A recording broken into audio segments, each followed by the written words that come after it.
जय हिंद दोस्तों, मैं शुभम आकार एग्जाम प्लस से। दोस्तों, आप सभी को मालूम है कि अभी हम उत्तर प्रदेश पढ़ रहे हैं। उत्तर प्रदेश की हम 2 क्लास पहले कंप्लीट कर चुके हैं। आज एक और क्लास लेके आए हैं। तो आज हम कुछ उत्तर प्रदेश के इम्पोर्टेंट टॉपिक को आज भी हम कंप्लीट करेंगे, जो एग्ज़ाम के लिए बहुत इंपॉर्टेंट हैं और एग्ज़ाम में कई बार आ भी चुके हैं यहाँ से क्वेश्चन, और आने वाले समय में यहाँ पे आप क्वेश्चन आपको देखने को ज़रूर मिलेगा। तो आज हम जो पढ़ने वाले हैं उत्तर प्रदेश में, उत्तर प्रदेश की जलवायु के बारे में। तो आप सभी को मालूम है जैसा कि जो उत्तर प्रदेश है हमारा, अगर ग्लोबली नक्शे की हम बात करें तो ग्लोबल पे जो हमारे उत्तर प्रदेश की स्थिति है तो वो है हमारी जो 23 डिग्री 52 मिनट से, आप सभी को मालूम है, हम अभी ऊपर पढ़ चुके थे, 23 डिग्री 52 मिनट से उत्तरी अक्षांश से 31 डिग्री 25 मिनट उत्तरी अक्षांश तक है। 31 डिग्री 25 मिनट उत्तरी अक्षांश। तो आप सभी को मालूम है, हम अभी ऊपर पढ़ चुके उत्तरी अक्षांश पर ग्लोब पर उत्तर प्रदेश की स्थिति है। तो आप यहाँ पे हम देखेंगे तो जो अगर उत्तर प्रदेश की जलवायु की बात करें तो ग्लोब की यदि हम बात करते हैं, यहाँ पे ये हमारा जैसे ग्लोब है तो ग्लोब पे ये हमारे इक्वेटर, ये हमारी भूमध्य रेखा है। दोस्तों, आप सभी को मालूम है ये कौन सी हमारी भूमध्य रेखा, और ये ऊपर से हमारी कौन सी है, ये हमारी एक कर्क रेखा है 23.5 डिग्री, और ये हमारी नीचे मकर रेखा है। ठीक है, तो ये कौन सी रेखा है, ये हमारी कर्क रेखा है, ऊपर एक कर्क रेखा, और ये हमारी भूमध्य रेखा, ये जो हमारी है भूमध्य रेखा, आप सब नोट करें, भूमध्य रेखा विषुवत रेखा, इसको बोलते हैं हम मकर रेखा। ठीक है, मकर रेखा ये हमारी कितनी 23.5 डिग्री साउथ में है, ये हमारी 23.5 डिग्री नॉर्थ में है। 23.5 डिग्री ये हमारे नॉर्थ में है, तो इसको आप नोट करके। तो ये जो हमारा क्षेत्र होता है, ये वाला बेल्ट है, ये हमारा कर्क रेखा से मकर रेखा के बीच के, इसको हम बोलते हैं उष्ण कटिबंधनीय क्षेत्र। तो उष्ण कटिबंधनीय क्षेत्र उत्तर प्रदेश भी हमारा लगभग इसी के आसपास आता है, इसी के लगभग आसपास में उत्तर प्रदेश है। तो जो हम उत्तर प्रदेश की जलवायु को पढ़ेंगे, हम उत्तर प्रदेश की हमारी जो जलवायु है उष्ण कटिबंधनीय जलवायु है, और उष्ण कटिबंधनीय जलवायु है क्योंकि यहाँ पे हमने देखा है कि ये हमारा जो क्षेत्र है लगभग उत्तर प्रदेश उष्ण कटिबंधनीय क्षेत्र में पड़ता है, इसलिए हम इसको उष्ण कटिबंधनीय व मानसूनी जलवायु कहते हैं। समशीतोष्ण जलवायु हम इसलिए बोलते हैं क्योंकि यहाँ पे बरसात, सर्दी और गर्मी दोनों एक सी मात्रा में पड़ती है, और यहाँ ऊपर ठंडक वाले प्रदेश हैं। ऊपर की बात करें तो ठंडक वाले प्रदेश हैं, मतलब ऊपर जो है सर्दी ज़्यादा, इसलिए हम उसको समशीतोष्ण बोलते हैं। समशीतोष्ण एवं उष्ण मानसूनी जलवायु बोलते हैं। इन दोनों का एक ही नाम अगर लेके तो उपोष्ण मानसूनी जलवायु, दोनों को एक, यानी कि ये 3 नाम उत्तर प्रदेश की जलवायु के लिए बहुत इंपॉर्टेंट है। आपसे ये भी पूछ सकता है, ये भी पूछ सकता है, ये तीनों पूछ सकते हैं, तीनों आपको याद रहना चाहिए। तो हमारे उत्तर प्रदेश की जलवायु कैसी है, उपोष्ण मानसूनी जलवायु भी है, समशीतोष्ण एवं उष्ण मानसूनी जलवायु है, उष्ण कटिबंधनीय जलवायु भी है। आगे देखते हैं हम उत्तर प्रदेश की मुख्यतः 3 प्रकार की ऋतुएं पाई जाती हैं। आप सभी को मालूम है ऋतुएं कितनी है, 3 प्रकार की हैं। तो वर्षा ऋतु की बात करें तो उत्तर प्रदेश में जो वर्षा का आगमन है 15 जून से 15 सितंबर के बीच में है। 2025 की बात करें तो इस बार लगभग समय पे बरसात चालू हो चुकी थी। 15 जून के समथिंग इस बार बरसात चालू हो चुकी थी। इसके पहले अगर देखा जाए तो लगभग जुलाई में ही बरसात होती थी। जून तो पूरा समाप्ति हो जाता है, जून के बाद जुलाई के आसपास ही वर्षा शुरू होती थी। लेकिन इस बार की बात करें 2025 में तो वर्षा जो है 15 जून के आसपास ही स्टार्ट हो गई थी। तो हम अभी पढ़ेंगे वर्षा ऋतु के बारे में। वर्षा ऋतु की यदि हम बात करें तो उत्तर प्रदेश में लगभग 83% वर्षा जो होती है हमारे उत्तर प्रदेश में, वो दक्षिणी पश्चिमी मानसून हमारा है वहाँ से होती है।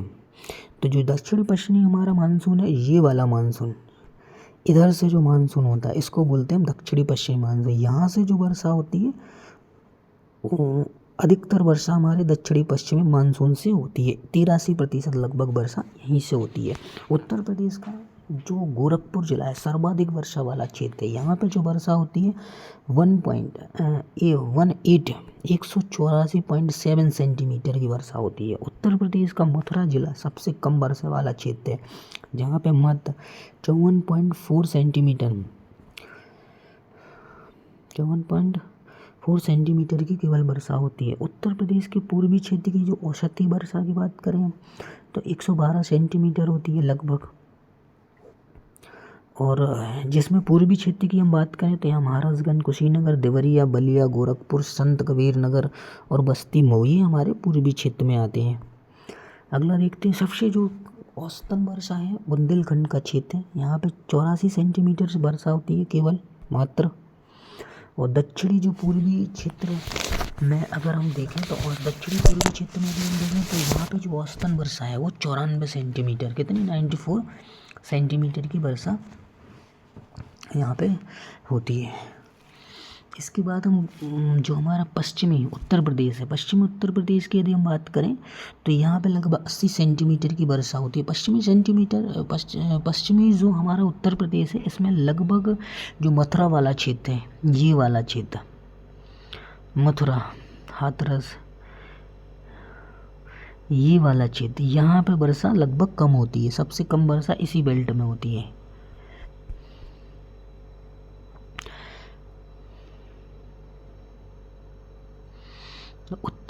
पश्चिमी उत्तर प्रदेश में औसतन वर्षा कितनी 80 सेंटीमीटर। लौटती हुई वर्षा की यदि हम बात करें, जब लौटती हुई वर्षा है दक्षिणी पश्चिमी मानसून के कारण सर्वाधिक वर्षा उत्तरी पश्चिमी उत्तर प्रदेश में होती है। जब लौटती हुई वर्षा होती है तो उसमें भी सबसे ज़्यादा वर्षा कहाँ पे होती है, उत्तर प्रदेश में होती है। ग्रीष्म ऋतु, अगला जो ऋतु होगा हमारा ग्रीष्म ऋतु। इसका जो आगमन हमारा समय है मार्च से जून के बीच में हमारा ग्रीष्म ऋतु होता है। सबसे गर्म का महीना जो रहेगा हमारा मई और जून का, इसमें सबसे गर्म का महीना होता है। अब तक का सबसे गर्म जिला जो हमारा रहा है बांदा, 2019 में 49.2 सेल्सियस तापमान रहा है अभी तक बांदा का 2019 में। एक बार ये रिकॉर्ड टूटने वाला भी था प्रयागराज में लगभग 49 सेंटीमीटर गर्मी ऑलरेडी अभी पड़ चुकी है। मात्र 0.2 सेंटीमीटर मतलब 49 लगभग हो चुका था प्रयागराज में, लेकिन ये रिकॉर्ड अभी तक नहीं टूटा है। जो सबसे गर्म बांदा जो गर्म दिन नोट किया गया था 10 जून 2019 को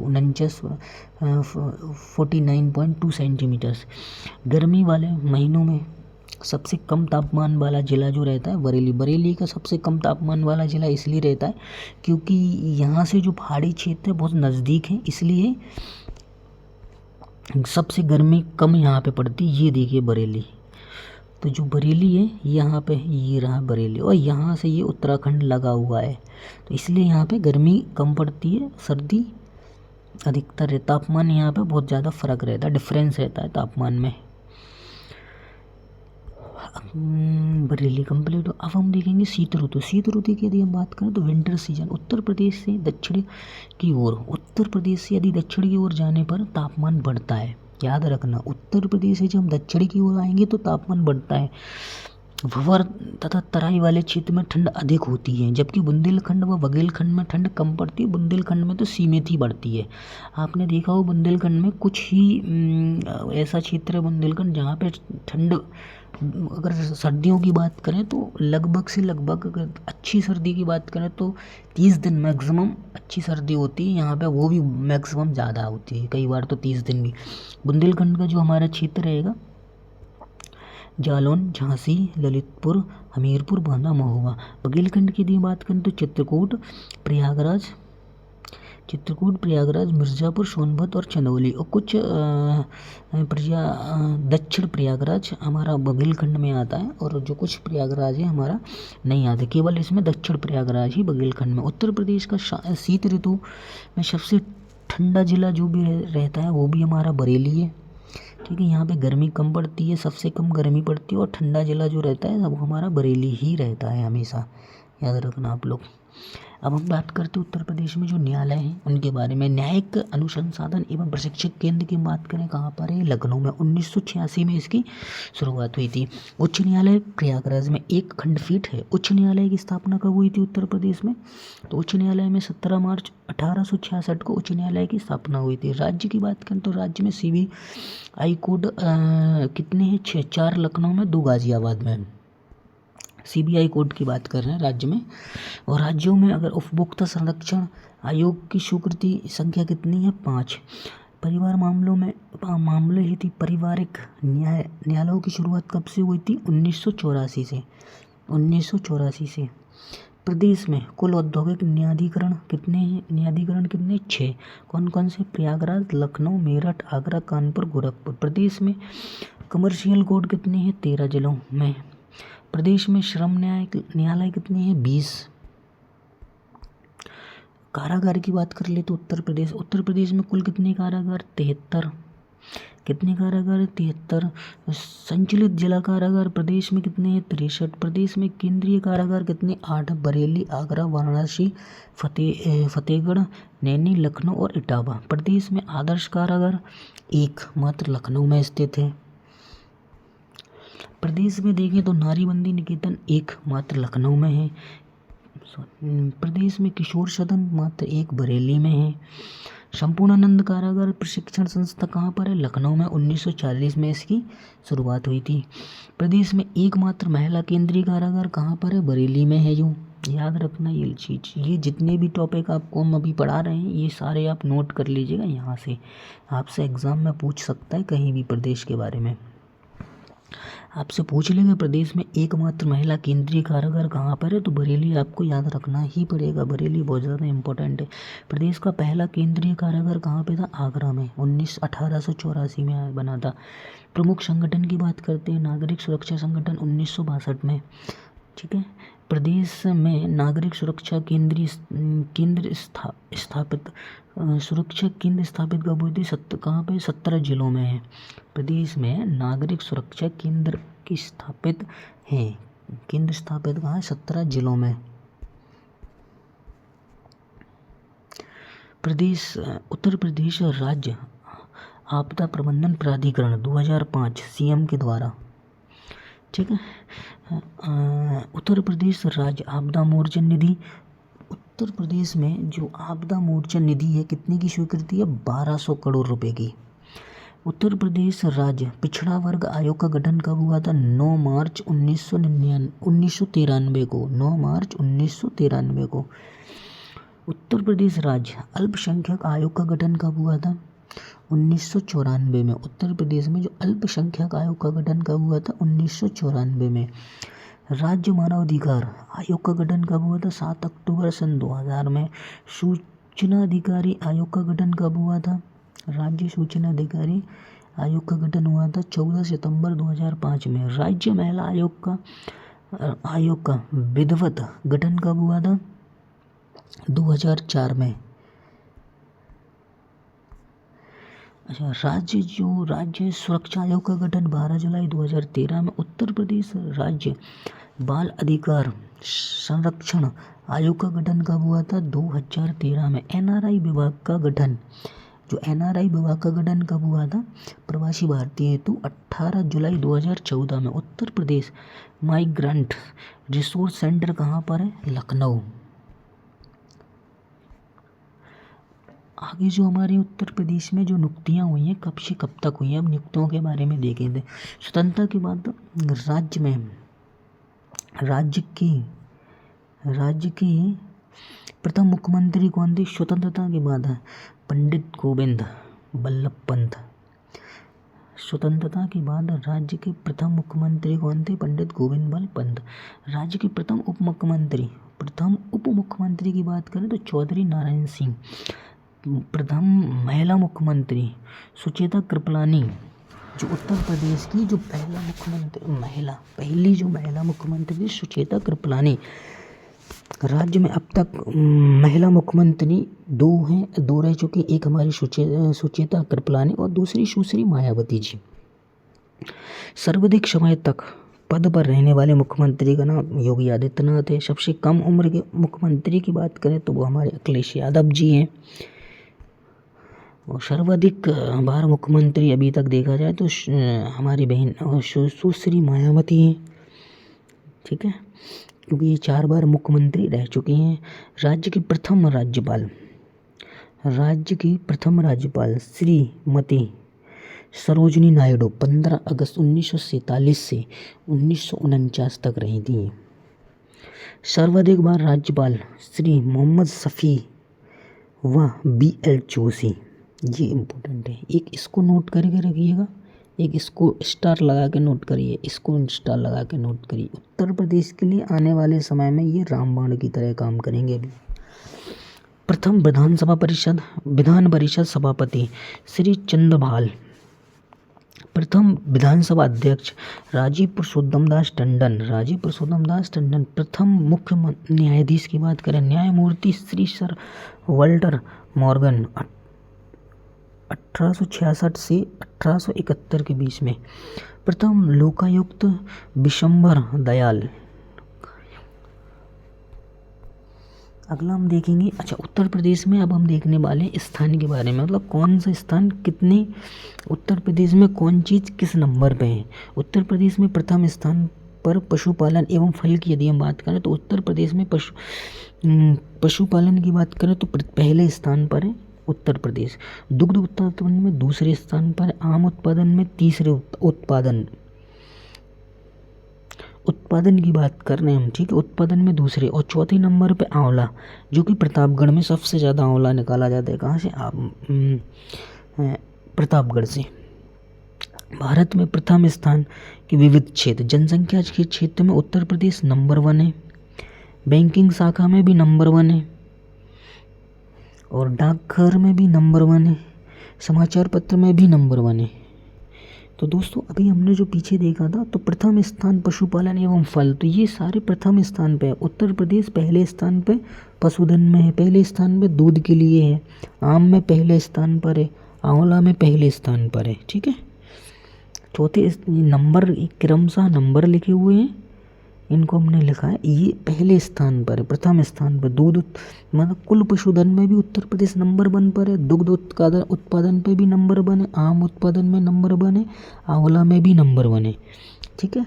और ये जनसंख्या में आप सभी को हम बता ही चुके नंबर 1 है, बैंकिंग शाखा में नंबर 1, डाकघर में नंबर 1 है, समाचार पत्र में भी पहले स्थान पर है उत्तर प्रदेश हमारा। अगला उत्तर प्रदेश का प्रथम स्थान, कुल सिंचित क्षेत्र में भी उत्तर प्रदेश नंबर 1 है, कुल नलकूप सिंचित में भी नंबर 1 है, नहर सिंचित में भी उत्तर प्रदेश नंबर 1 है। प्रदेश का प्रथम स्थान कृषि में, कृषि की यदि हम बात करें तो खाद्य में उत्तर प्रदेश सबसे खाद्यान्न में नंबर 1 है, गेहूँ सबसे ज़्यादा उत्तर प्रदेश में, गन्ना सबसे ज़्यादा उत्तर प्रदेश में, आलू की खेती उत्तर प्रदेश में पहले स्थान पर, मसूर सबसे पहले स्थान पर है उत्तर प्रदेश में। अगला देखते हैं हम उत्तर प्रदेश के जो कुछ झीलें व उनके तालाब की बात करते हैं। कुछ ज़िले में तालाब और झील हैं, तो उनकी बात कर लेते हैं, हम उत्तर प्रदेश के ही हैं। तो जैसे हम आपको बता दें, शुक्रताल की बात करें मुजफ्फरनगर, गौर झील की बात करें रामपुर, लीलोर झील की बात करें बरेली, फुलहर झील की बात करें पीलीभीत, बड़ा ताल शाहजहांपुर, देवरिया ताल कन्नौज, केवल ताल लखनऊ, दखान झील अयोध्या, बखीरा ताल संत कबीर नगर, रामगढ़ ताल गोरखपुर, राजा का बांध सुल्तानपुर, कुंडा ताल, ये तो सबसे ज़्यादा फेमस है प्रतापगढ़ का कुंडल ताल, ठीक है, जिसको आप याद रखना, कुंडा ताल प्रतापगढ़। बेती झील की बात करें प्रतापगढ़ की है, औंधी ताल ये भी हमारा बनारस का है। तो ये सारे ताल और झील के बारे में है, इनको आप नोट कर लीजिएगा, ठीक है। आप याद नहीं हो सके तो करीब इनको 1 या 2 बार रिवीजन जरूर करिएगा, ताकि आपके दिमाग में बने रहें उत्तर प्रदेश के। कुछ और हैं, आगे देख लेते हैं हम। गोविंद वल्लभ पंत सागर सोनभद्र का है, फतेहपुर में भी है, महोबा में भी है, बेला सागर झील, मदन सागर महोबा में भी है, मोती झील कानपुर नगर। झांसी की बात करें तो लक्ष्मी ताल है, बरुआ ताल झांसी में भी है, ठीक है, सूरजकुंड आगरा में है। नेस झील की बात करें मानसी मथुरा में है, मांग मथुरा में है, कुंडल ताल की बात करते तो यहाँ कुंड ताल ये मथुरा में है। राधा झील की बात करें मथुरा में, श्याम झील की बात करें मथुरा, गोकुल ताल की बात करें ये भी मथुरा में है। तो कुछ ये झील और ताल के बारे में भी हमने यहाँ पे देखा है। उत्तर प्रदेश के हम वन्य जीव विहार के बारे में देखें। हस्तिनापुर वन्य जीव विहार आप सभी ने देख पढ़ा होगा। हस्तिनापुर वन्य जीव विहार कहाँ पे है? ये मेरठ, बिजनौर और अमरोहा के आसपास पड़ता है। अकोला वन्य जीव विहार ये गौतम बुद्ध नगर में। पटना वन्य जीव विहार ये एटा में है। चंबल वन्य जीव विहार ये एटा में है। ठीक है। महावीर स्वामी वन्य जीव विहार कहाँ पर है? ललितपुर में है। महावीर स्वामी वन्य जीव विहार कहाँ पे? ललितपुर में। विजय सागर वन्य जीव विहार महोबा में। चित्रकूट में, रानीपुर। कैमूर वन्य जीव विहार ये हमारे मिर्जापुर एवं सोनभद्र में है। अगला हम यहाँ पे देखें चंद्रप्रभा। सबसे ज़्यादा इम्पोर्टेंट है चंद्रप्रभा, ये इसको आप नोट जरूर करिए। चंद्रप्रभा स्टार लगा के। चंद्रप्रभा वन्यजीव विहार कहाँ पर? चंदौली में। कछुआ वन्यजीव विहार बनारस में। सुहागी वन्यजीव विहार महाराजगंज में। एक हमारा गोंडा में भी है पर्वतीय रंगा वन्यजीव विहार। सोहेलवा वन्यजीव अभ्यारण्य वन्यजीव विहार कहाँ पर? ये बलरामपुर और गोंडा में पड़ता है। और यहाँ से एग्ज़ाम में क्वेश्चन वन्यजीव विहार से पूछा गया था अभी UPPCS में। अब ये कौन सा अभी कंफर्म नहीं है, लेकिन यहाँ से क्वेश्चन जरूर आया था, तो इसको आप अच्छे से नोट ज़रूर कर लीजिएगा वन्यजीव विहार से, क्योंकि क्वेश्चन ज़रूर पूछा जाता है। पूछा गया था बलरामपुर और गोंडा के आसपास ऐसे ही कुछ लगभग उन्होंने कोई ज़िले का नाम दिया था। ज़िले के नाम के तहत यहाँ पे कौन सा वन्यजीव अभ्यारण्य है, इस तरीके से क्वेश्चन पूछा गया था। तो वन्यजीव विहार आपको जरूर आना चाहिए और याद रखना। ठीक है। और दुधवा राष्ट्रीय पार्क आप सभी को मालूम है, खेरी में है, बहराइच में भी है। किशनपुर वन्यजीव विहार पीलीभीत टाइगर रिजर्व पीलीभीत में है। तो यहाँ पे हमारा ये वन्यजीव अभ्यारण्य कंप्लीट होता है, यानी कि आज का हमारा उत्तर प्रदेश यहाँ पे कंप्लीट होता है। अब हम कुछ टॉपिक और रह गए उत्तर प्रदेश के, वो हम कल नेक्स्ट वीडियो में कंप्लीट कर लेंगे। 1 या 2 वीडियो और उत्तर प्रदेश की आएंगे, उत्तर प्रदेश कंप्लीट हो जाएगा। हम मोस्ट इम्पोर्टेंट उत्तर प्रदेश ही पढ़ रहे हैं, ज़्यादा डीप नहीं पढ़ रहे हैं। जहाँ से एग्ज़ाम में क्वेश्चन आता है वही देख रहे हैं। दोस्तों अगर वीडियो पसंद आई हो तो लाइक ज़रूर करिएगा और चैनल को सब्सक्राइब ज़रूर कीजिएगा। धन्यवाद।